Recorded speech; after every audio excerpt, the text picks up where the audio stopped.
Morecambe was once a thriving seaside resort town. The Morecambe Harbour and Railway Company, later North Western Railway, transformed Morecambe from a small fishing village without a recognised name into a popular tourist destination. Connections by rail to Scotland, the North East and especially West Yorkshire saw Morecambe's population rapidly swell, particularly during the summer months. One of those visitors was a young Alan Bennett, the Leeds-born playwright and son of a cart butcher, whose parents holidayed in Morecambe. Sunset Across the Bay, one of Bennett's first TV plays, tells the story of a couple who retire from Leeds to Morecambe, leaving the West Yorkshire city behind with the words, "Bye bye mucky Leeds." There was a glamour and an allure about Morecambe, contrasted with the drab, monotonous grey skies and daily grind associated with city life. Miss Great Britain, Britain's longest-running beauty pageant, was founded in Morecambe in 1945 and organised by the Morecambe Town Council. One of Britain's best-loved comics, Eric Morecambe, took his stage name from the name of his hometown, which now boasts a statue honouring him, and the Midland Hotel, one of Britain's finest works of Art Deco architecture, which opened in 1933, was said to be a favourite haunt of the British movie star Laurence Olivier. Legend has it that the French fashion designer and Nazi collaborator Coco Chanel also stayed at the hotel, and that the British Prime Minister Winston Churchill once hosted the Soviet Premier Nikita Khrushchev for secret Cold War talks at the hotel, though little evidence exists to support either claim. But then, it wouldn't, would it? They were secret talks. Morecambe's decline as a resort town began during the 1960s, when Britain's upper and middle classes began taking foreign holidays, and it accelerated during the 70s. From the town's peak during the 1950s, when thousands of swimsuit-clad boys and girls invaded Morecambe's beaches, and their parents packed into deck chairs almost as tightly as passengers aboard the Ryanair aircrafts that would come to decimate the town, Morecambe soon lost both of its peers, one to a storm and the other to a fire. Britain's largest holiday park closed, and Miss Great Britain, deemed to be outdated and bordering upon offensive by the 1980s, left Morecambe for good in 1989 and was put up for sale by Morecambe Town Council. Bubbles Swimming Pool, Frontierland Fairground, the Marineland Aquarium, and Blobbyland Theme Park all shut down, the latter just 13 weeks after opening. Many British seaside resorts have been wounded since the 1960s, but even in relative terms, Morecambe's decline was especially rapid and painful. In 2004, by which stage few holidaymakers were still journeying to Morecambe, the town made international headlines for all of the wrong reasons, when 23 Chinese nationals, who had been trafficked to the UK by a gang, died after being drowned by an incoming tide while illegally harvesting cockles off the Lancashire coast. Whilst the town of Morecambe experienced rapid change, increased deprivation and a grave tragedy though, the local football club provided a rare constant. In fact, in some ways, it enjoyed an almost opposite trajectory to the town as a whole. From crowds of only 200 to 300 during the 1980s and early 90s, Morecambe won promotion to what is now the National League in 1995, followed by the Football League in 2007, and even League One in 2021. Until 2023, it remained a remarkable fact that Morecambe FC, founded in 1920, were the only club throughout the entire Premier League and EFL never to have been relegated, going over a century without tasting relegation. The Shrimps have now suffered not one, but two relegations in 3 years though, falling into the non-league game for the first time in almost 20 years, and it is currently unclear whether they will even be allowed to compete in the National League next season. Having been up for sale for over 1,000 days, Morecambe's ruinous owner is reported to have vetoed several potential sales. Meanwhile, players have gone unpaid, and the club's financial situation has forced weddings, wakes and school proms set to be hosted at their stadium to be cancelled, and even pre-season friendlies to be cancelled or played behind closed doors. The Shrimps have never been the biggest or most glamorous of football clubs, nor the most successful, but they have always been there. A consistent, reliable, and above all familiar feature of a town that has been sorely lacking in all of those things. Now, largely down to the actions of one man, the club is on the verge of extinction.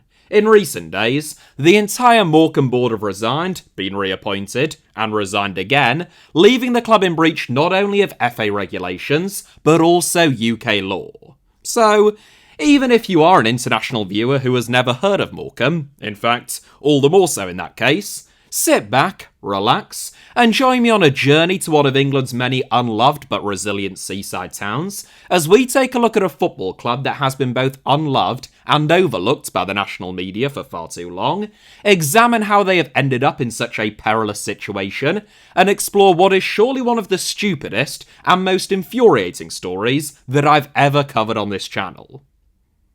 While the northwest of England is one of not just England but the world's great football regions, Morecambe has always been a little bit cut off from the real centres of power, most notably Manchester and Liverpool, both over an hour away, but even the likes of Blackpool, Blackburn, Burnley and Preston, all of whom experienced golden ages at some stage during the 1900s, but none of which are all that much closer to Morecambe.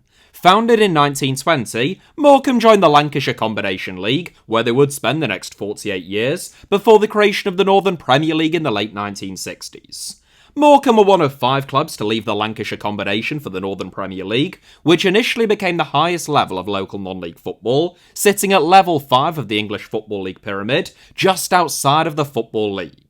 It was downgraded to level 6 in the late 70s, when the Alliance Premier League was created, and it would take until 1995, 4 years before the Queen paid Morecambe a visit to unveil a statue of the town's most famous son, for the Shrimps to return to the 5th tier, and until 2007 for the club to reach the Football League for the very first time. Queen Elizabeth, or Lilibet to friends, wasn't in attendance for the conference playoff final at Wembley, but over 40,000 others were, roughly 3/4 of them, supporting Morecambe's opponents Exeter City.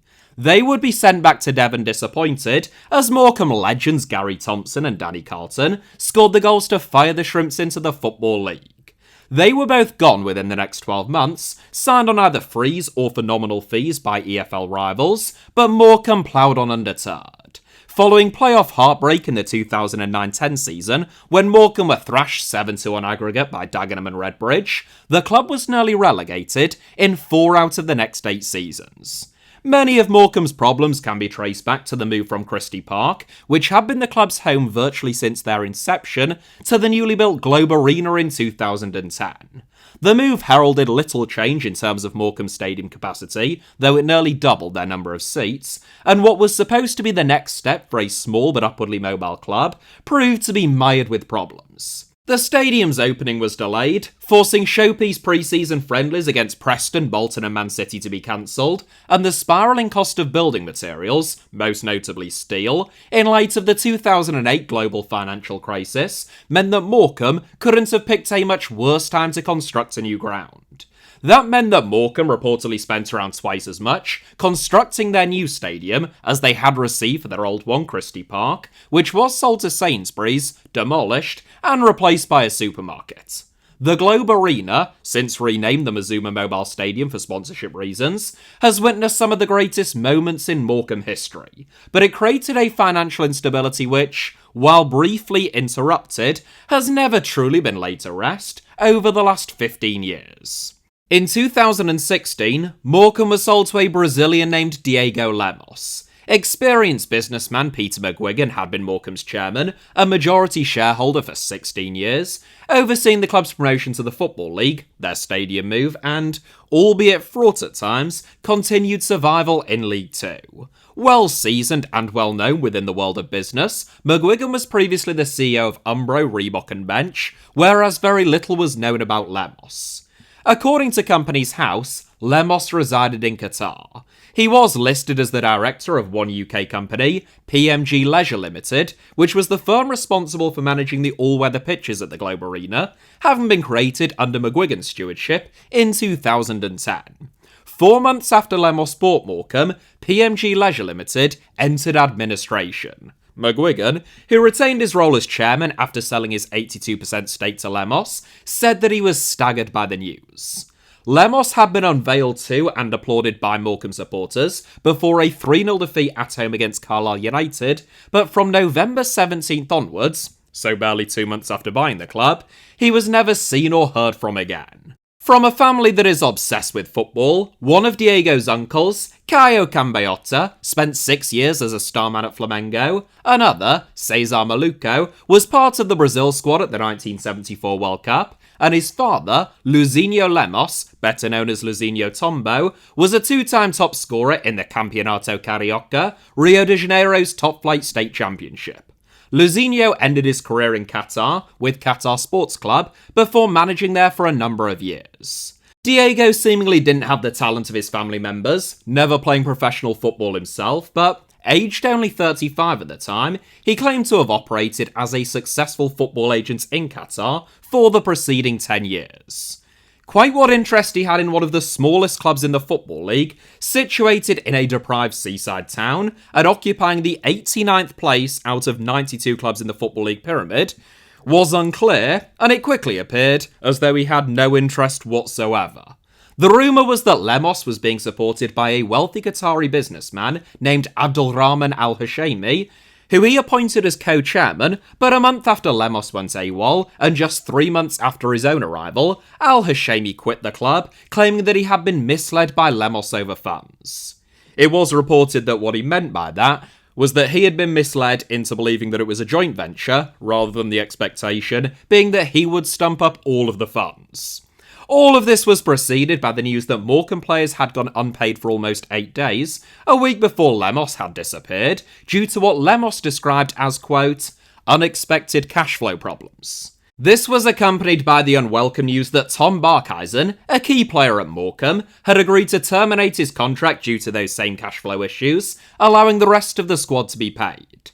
Barkhuizen went on to play over 200 games in the Championship, 2 divisions above Morecambe, for Preston North End and Derby County, yet Morecambe lost him for nothing as a 23-year-old. These were pretty bleak days for the Shrimps. In January 2017, despite there being no official announcement from the club themselves, Companies House records showed that 99% of the shares in G50 Holdings, the investment vehicle that Lemos had used to acquire 82% of Morecambe, had been transferred to Graham Bernard, a Durham-based tax consultant who worked for Al-Hashemi. Meanwhile, Morecambe lacked the funds to even be able to continue holding training sessions for their own youth teams. Al-Hashemi returned at the end of the month, but despite their form collapsing during the second half of the season, Morecambe somehow managed to survive in League 2, finishing 6 points above the drop in 18th. 10 days after the season ended, Diego Lemos' ownership claim to Morecambe was dismissed in court, after he had launched a legal challenge over the transfer of 99% of G50 Holdings shares to Graham Bernard. Lemos didn't even turn up to the court date in which his claim was dismissed, and he was effectively never heard from again. According to locals, Lemos even left behind an unpaid bar bill when he flew back to Doha, never to return, but you will be relieved to know, as per his Instagram account, that Lemos did return to England in 2020, visiting games at Leeds United, Liverpool, Derby County and Sheffield Wednesday. To be fair, Wednesday do need a new owner now, if you're interested, Diego. Survival in 2016-17 was impressive given the circumstances, but it was even more impressive in 2017-18, a season which Morecambe spent with a dark cloud lingering over them, both literal and metaphorical, the literal one being nothing new, and with their ownership situation in limbo. Controversial Italian businessman Joseph Cala claimed that he had bought the club in January 2017, threatening to lay staff off before he had even completed his purchase of the club, for which he later apologised. In terms of first impressions, it would be fair to say that it wasn't the best.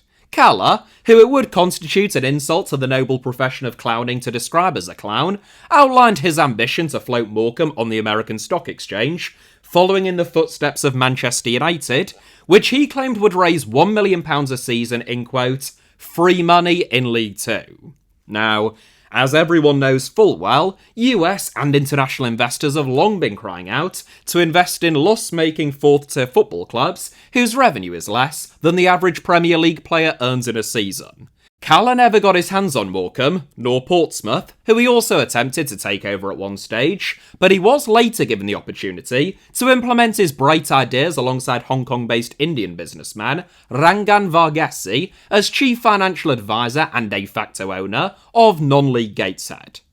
It ended with Gateshead being deducted 9 points and subsequently automatically demoted from the National League because of financial irregularities, Cala being escorted out of Gateshead's own stadium, the club being put up for sale for £1 and almost ceasing to exist.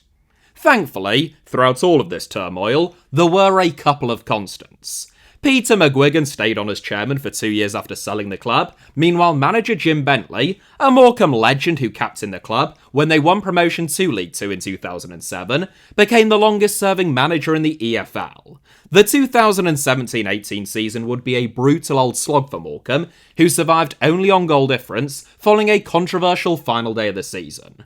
The Shrimps went into the final day knowing that a win against Coventry would guarantee their safety, and even a draw would keep them safe unless Barnet were to win by 7 goals. Meanwhile, Coventry only needed a point themselves to guarantee their place in the playoffs.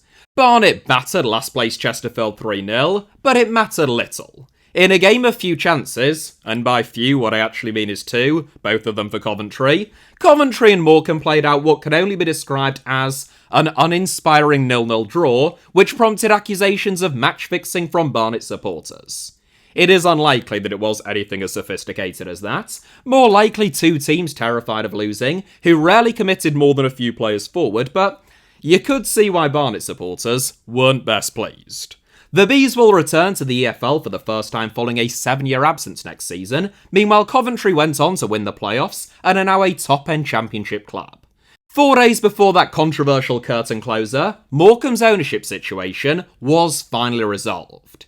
In what was unusual timing, to put it mildly, given the club's precarious situation heading into the final day of the season, a new ownership group named Bond Group Investments acquired Morecambe, promising to clear the club's debts and provide the club with an injection of capital.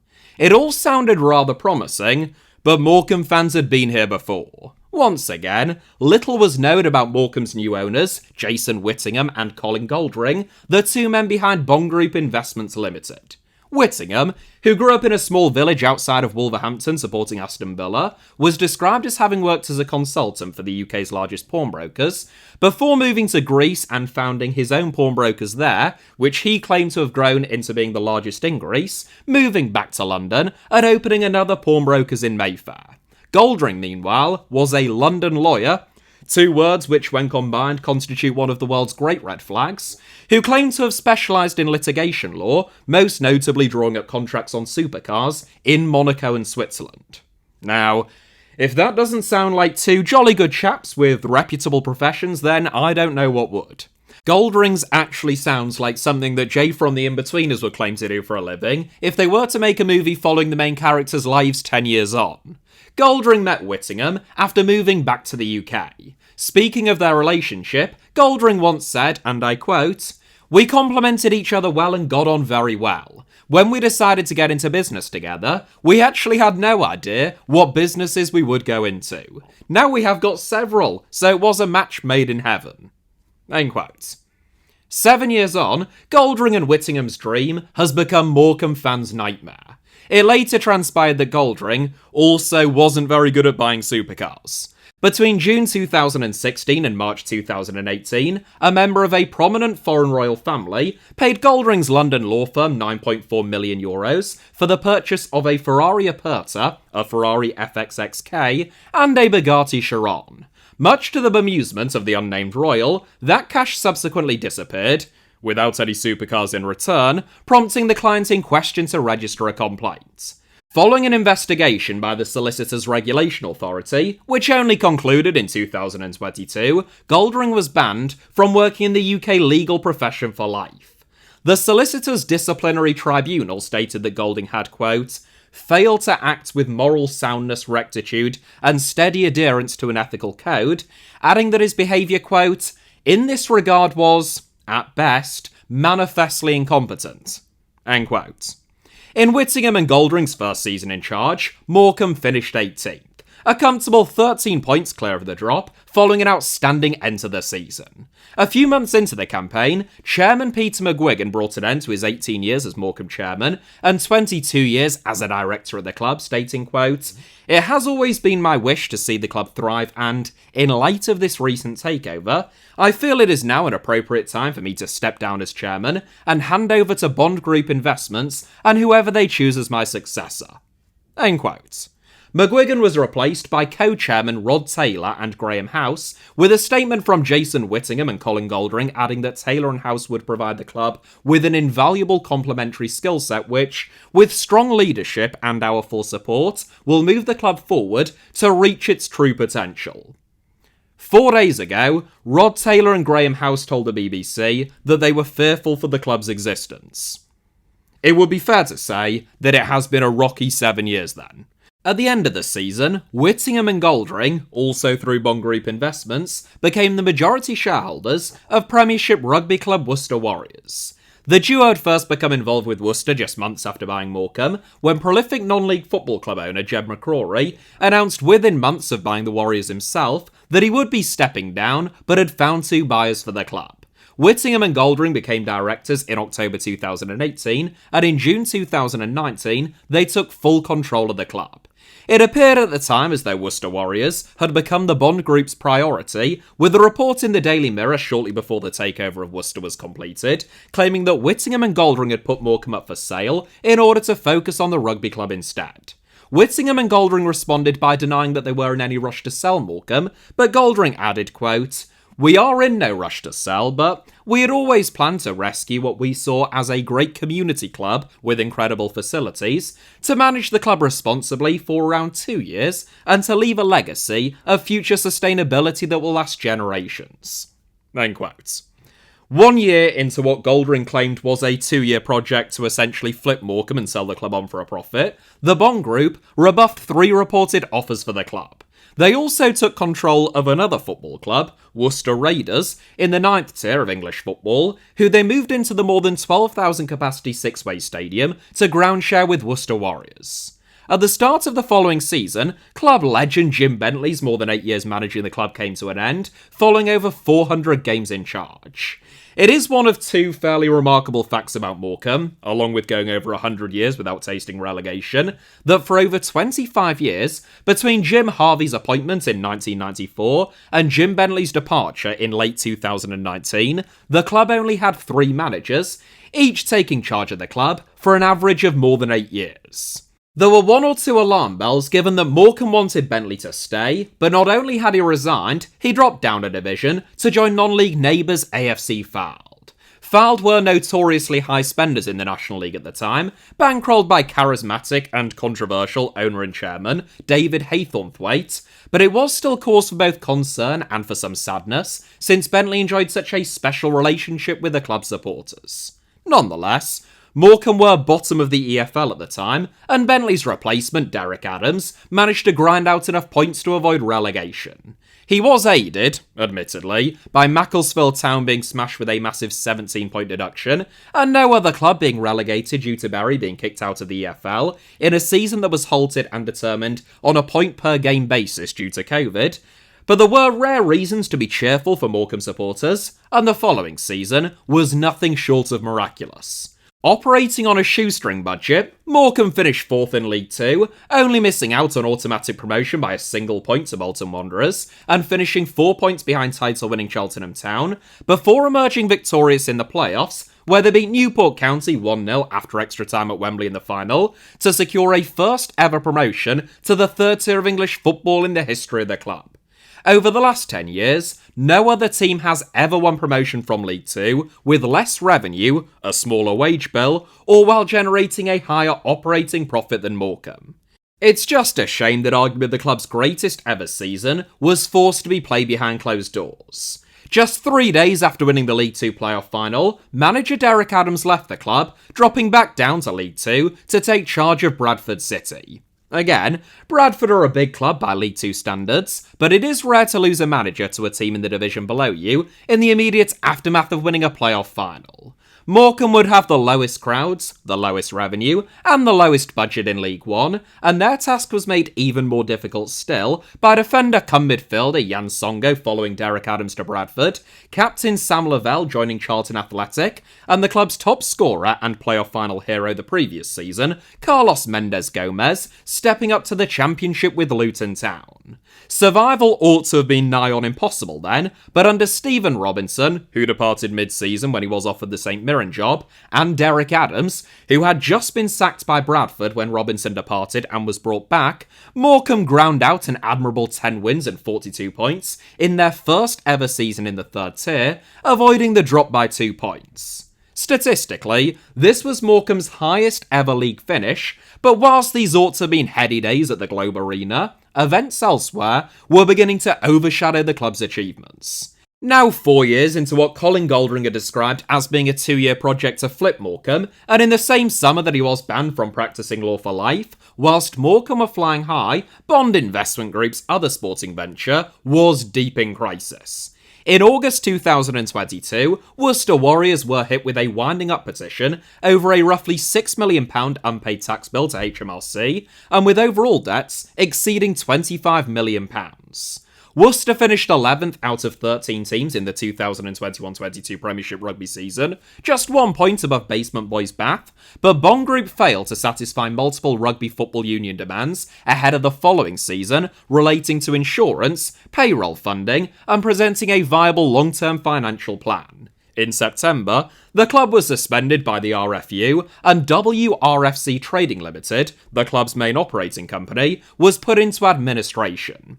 WRFC Players Limited, a separate company that was responsible for paying the team's staff, was wound up, instantly terminating all staff and player contracts. Worcester's director of rugby, Steve Diamond, called the situation English rugby's darkest day and likened the club's demise to the sinking of the Titanic. Despite multiple attempts to save the club, including reports of rescue bids from supposed buyers, Goldring and Whittingham refused to sign off on them, and Worcester's men's and women's teams were suspended from all competitions. The club was denied entry to Champ Rugby, the second tier of rugby union in England, for the 2022-23 and 2023-24 seasons, and Six Ways Stadium, one of the iconic venues of English rugby, was left abandoned. It took Worcester 3 years, finally under new ownership, to be reformed, effectively as a Phoenix club, and submit a viable plan to return to competitive rugby, and they will compete in the second tier next season, where their stadium will be over twice the size of anyone else's in the division.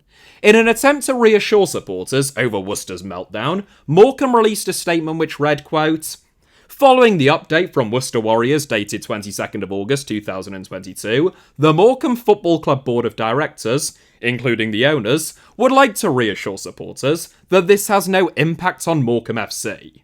Our finances are independent, as are our budgets. We don't owe Worcester Warriors any monies, and the only shared position is that we have owners in common. We continue to work tirelessly to ensure that the club maintains a healthy position, and will continue to do so moving forwards. We wish Worcester Warriors and all associated the very best."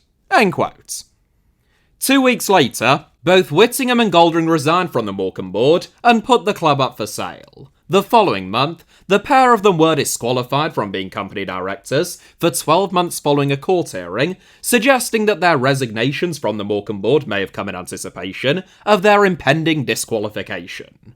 That was almost 3 years ago now, and, at the time of recording at least, Jason Whittingham and Bond Group Investments still own Morecambe, who are now on the verge of suffering the same fate as Worcester Warriors, likely with even more devastating and long-lasting consequences. Despite amassing a record 44 points in League One the following season, Morecambe were relegated in 22nd place, missing out on survival by 2 points.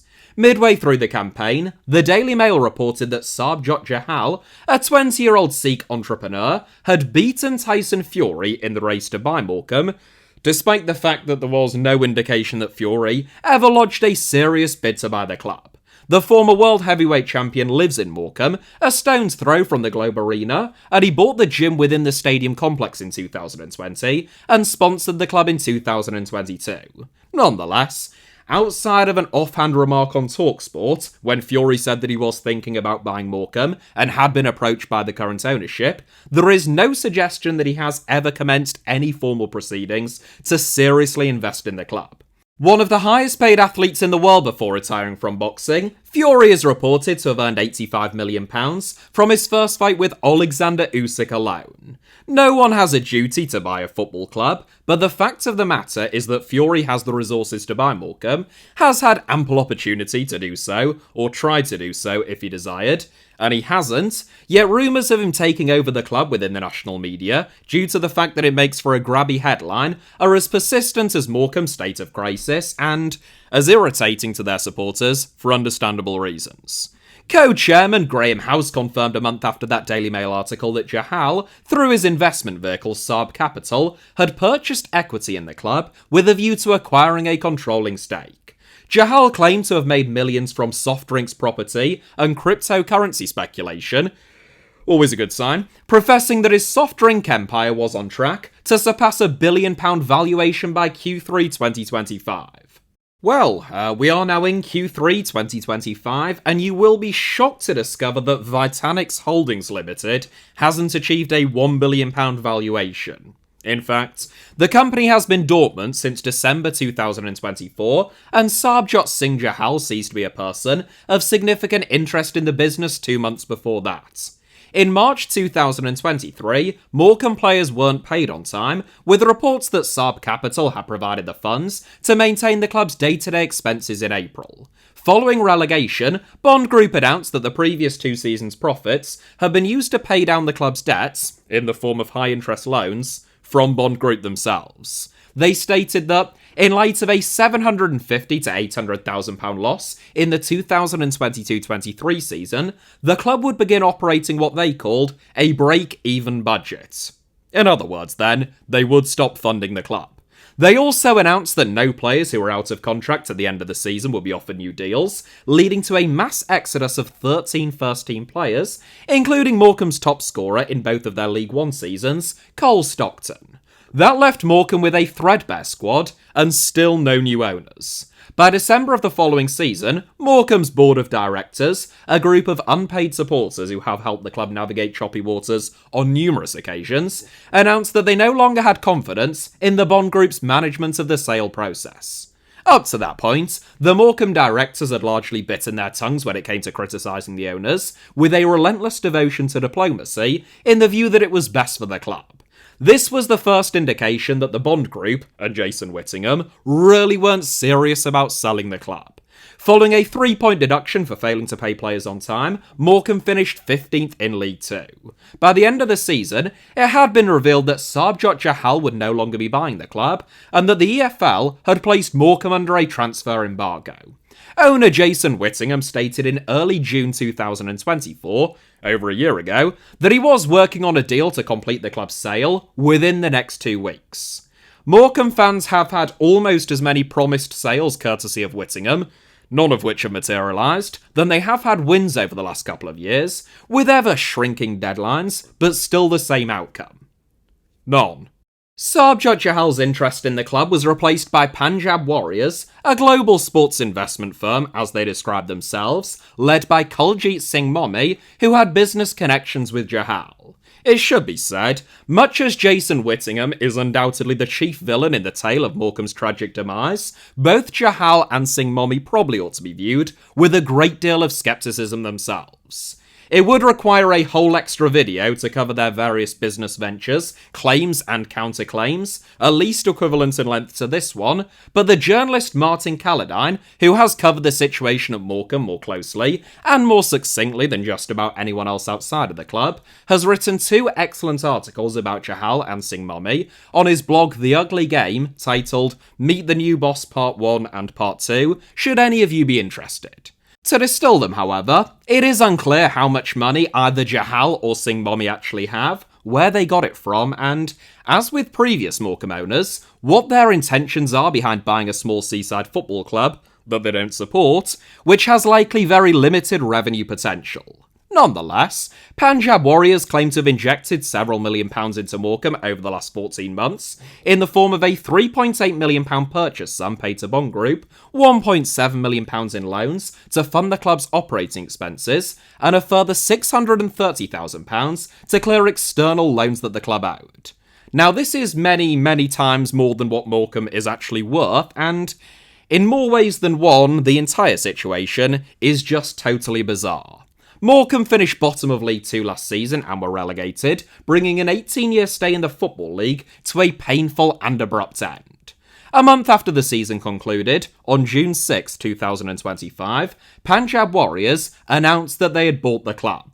A statement on Morecambe's official website read, quote, "Punjab Warriors is delighted to announce that it has received clearance from the English Football League to proceed with the acquisition of Morecambe Football Club, marking the beginning of an exciting new chapter in the club's proud history." End quote. So that's the end of all that, and thankfully everything's alright now. Not quite. 6 weeks on, Jason Whittingham and Bond Group are still refusing to sign off on a deal to sell the club, and no one, not even the club's ex-directors, since they've all resigned, appear to know why. In an effort to force Whittingham's hand, Morecambe's entire board threatened to put Morecambe into administration if he didn't sell the club. It is an indictment of Morecambe's dire predicament that this was a move and an ultimatum that was supported by most Morecambe supporters, who would take administration if it meant finally ridding the club of an owner who appears hell-set on taking them somewhere even worse. Whittingham responded by threatening to sack the entire board, so the Morecambe board jumped before they could be pushed, collectively resigning and leaving Morecambe in breach of UK law as they no longer had any directors. Whittingham and Goldring, the latter of whom no longer officially has anything to do with Morecambe, but is still rumoured to be involved in the sale process, had resigned as directors before being disqualified as company directors in 2022, of course. On July 4th, a statement from Jason Whittingham said a deal to sell the club to Punjab Warriors had been agreed, and that the sale would be completed by July 7th. The Morecambe Board of Directors agreed to rejoin the club in order to help facilitate the sale, but in a truly shocking turn of events, the sale never materialised. So on July 7th, the millionth deadline for a failed sale, the entire Morecambe board resigned for the second time in 5 days. 2 weeks ago, Jason Whittingham released yet another club statement, claiming that a last-minute bid had come forward from a UK buyer, and that, quote, "agreements will be signed this evening in relation to the sale of Morecambe, pending approval from the National League." Lo and behold, agreements weren't signed that evening, and just a few days ago, Whittingham released yet another statement, stating that he could, quote, "confirm that a takeover deal is near completion with a consortium of individuals, headed by people with genuine football experience, to acquire Bond Group's interest in the club." End quote. On Friday evening, Morecambe released what I counted to be their 25th club statement of the season, a season in which they won 10 games, revealing the identity of the previously unnamed buyer to be a Mr. Johnny Cato, if I'm pronouncing that right, and stating that a sale agreement would be completed, quote, "today." Now, you're not going to believe what happened next. That's right, nothing. Cursory Company's House and LinkedIn searches found no evidence of a Mr. Johnny Cato or Cato, and none of Morecambe's former directors appear to have any idea who he is, leading some supporters to question whether Johnny Cato is a real person who actually exists, in which case I can't be pronouncing his name wrong. It seems feasible, at least, that Morecambe now not only have phantom takeovers, a regular fixture of the last few years, but also phantom prospective buyers. A further statement, on Saturday evening, announced that Morecambe's scheduled pre-season friendly against Barrow had been cancelled, with no further context or explanation. Morecambe fans staged a protest at the club stadium on Friday afternoon, attempting to bring more media attention to the club's plight, and force Whittingham to finally relinquish control. Punjab Warriors, unsurprisingly, weren't best pleased by Whittingham's claim to have found a new buyer, whether he exists or not, following their extensive investment in the club, and they announced in a statement of their own that they had instructed their lawyers to initiate legal action against Whittingham and Bond Group. By the time that this video comes out, it is almost certain that the situation will have changed again. Or more pointedly, that it won't. Jason Whittingham will likely have released another club statement. Morecambe are now averaging one of those roughly every hour, claiming that a sale is imminent, maybe to someone new, maybe someone old, maybe someone who exists, and maybe someone that doesn't, but no one, least of all Morecambe fans, has any reason to believe a word that he says. The National League season starts in less than 3 weeks. Morecambe are supposed to travel to Boston United, but right now, the club can't even fulfill pre-season friendlies. They owe a reported £45,000 on an unpaid VAT bill, they have no board of directors, and just 9 senior players. It seems extremely doubtful, therefore, that the Shrimps will be able to complete that fixture and compete in the National League next season. For a club that has been such a constant for more than 100 years, in a town of constant flux, and which provides an almost unique setting in which thousands of locals still gather for a shared experience on a routine basis, and thousands more away fans visit the town each season, bringing colour, vibrance, and stimulating the local economy, it is a devastating blow which was eminently avoidable. 2 years ago, Morecambe achieved a record points tally in the highest level of football that they had ever competed at, playing in the same league as the likes of Ipswich, Sheffield Wednesday, Derby County and Portsmouth. Now they face the prospect of playing no football at all next season, and unlike Bury and Macclesfield, who also faced devastating collapses in recent years, many locals fear that, despite an excellent supporters group in the Shrimps Trust, Morecambe lack the support, the wealthy benefactors, and the infrastructure required to launch a successful Phoenix club capable of replacing what had been a steady and consistent EFL club for near enough 2 decades. There are aspects of Morecambe's story, as with so many that I cover on this channel, which are unique and which are truly bizarre. But in totality, they add up to a recurring theme of wretched governance, reckless owners, and toothless regulators, which are an all too familiar tale in the EFL, and which have been allowed to run rampant in recent years. England has the greatest football league pyramid anywhere in the world, bar none, but it also attracts some of the game's biggest charlatans, crooks, and conmen. In the same week that Rupert Lowe, the independent former Reform UK MP for Great Yarmouth, claimed that regulators need to stay, quote, as far away from football as possible, and added that, quote, just leave it alone, it works, exactly because the government has been kept away from it, end quote. Morecambe's owner, who passed the EFL's infamous fit and proper persons test, drove the club one step closer to extinction. Lowe, of course, was the chairman of Southampton Leisure Holdings when Southampton were relegated from the Championship, entered into administration, and handed a 10-point deduction in League One, thus making him a truly excellent example of why English football doesn't need regulating. Apparently. Morecambe's situation is perilous, but pressure on Jason Whittingham from beyond the relatively small sphere of Morecambe supporters and followers of the non-league game, maybe, just maybe, could finally force him to sell. So spread the word about Whittingham far and wide, keep an eye on Morecambe, and don't forget that Rupert Lowe is a stupid prick who thinks that the system works fine as it is, and that people like Jason Whittingham should be allowed to destroy centuries-old English football clubs. That is it for today's video, but thank you all very much as ever for watching. This one has been quite a long time coming, but yeah, the situation kept changing, or as I say, not changing on a daily basis, so it's taken a while to get it out. I hope that you enjoyed it. Maybe enjoy is the wrong word, but I hope you found it informative in some way, shape, or form. Hit the like button if that was the case. Let me know your thoughts down below in the comments, and of course, make sure that you are subscribed and have notifications turned on, not just for this channel, HITC Sevens, but also my second channel, Alfie Potts Armour, both of which should be about to appear on your screens now, along with a couple of videos that you might enjoy watching after this one.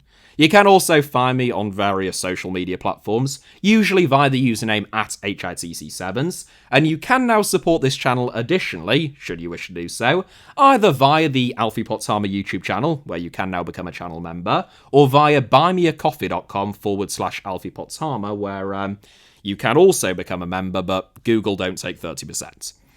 Thank you all as ever, but more important, you can find all of those links in the video description, by the way. Thank you all, I'll see you next time. Take care out there. Love you lots. Have a good one. Bye.